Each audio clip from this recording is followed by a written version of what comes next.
engineer and builder with over 20 years experience in the building industry, it still amazes me that people will venture into a minefield of unknown when they're making the biggest single investment of their lives.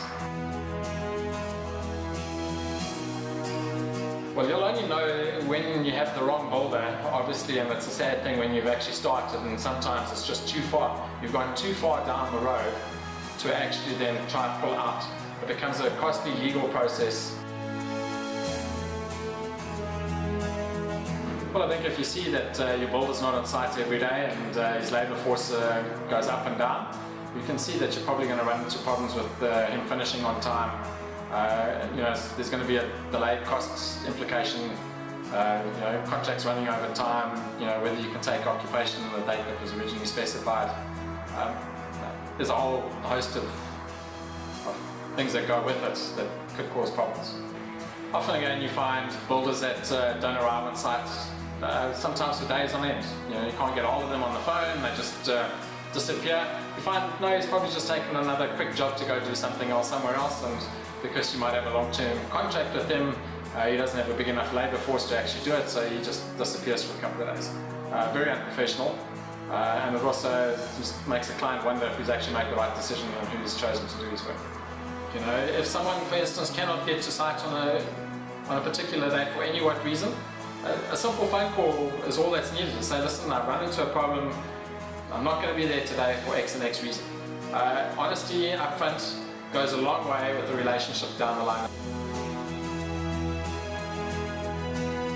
You can see that the quality of the build from the outset is substandard and doesn't meet the minimum building requirements that are set down by the Master Builders Association and by there's a SANS code as well. That the guys are clearly not conforming to those requirements. What some builders do is they specify certain materials that are going to be used in the build process. When you actually go check what's being used, it's substandard material. It's probably not even in the specifications. In some cases it doesn't even conform to what's required by the building regulations.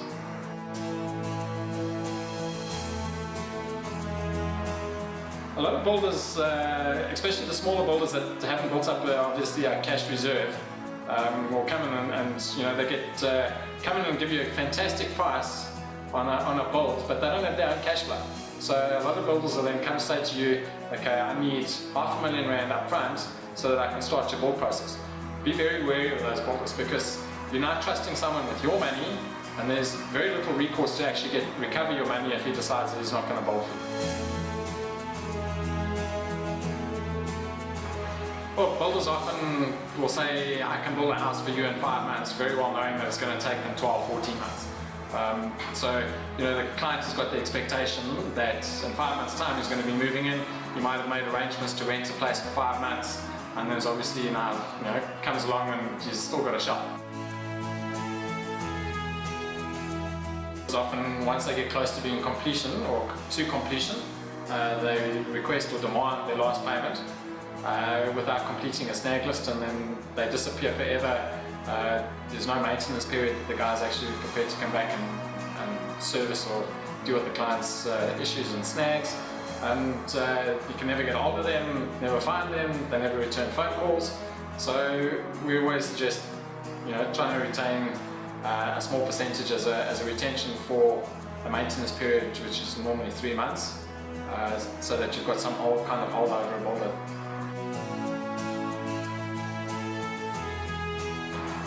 Well, we always have a standing joke in the building industry that, here comes another bucky builder. Here comes a guy that has probably spent 20 years working for one of the big building contractors as a site foreman.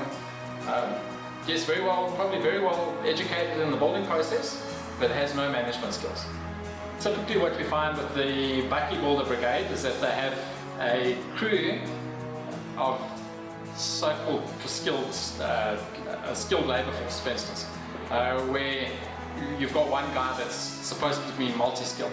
He's become your bricklayer, then he's your carpenter, then he's your plasterer, and in some cases some people then deem him to be an electrician and a plumber, and he's a jack of all trades. Where with the more professional building companies we actually contract those skills out to professional companies, yes, it does cost a little bit more, but you're getting a quality finish at the end of the day. Yes, your bakkie builder can obviously at times give you the build, but does he give you the building experience?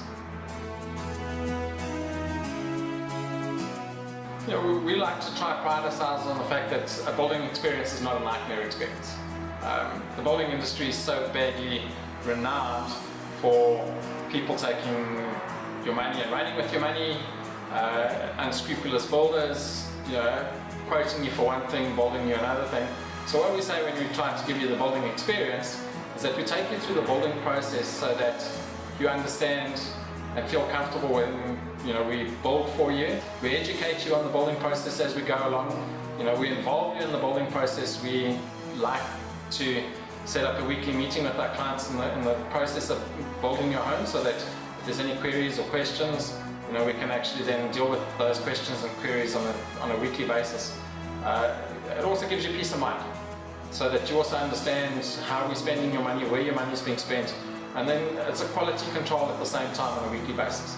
So we'll sit and walk through the house with you and the building shell, and we'll show you that this is what's happening, this is what the architect's designed.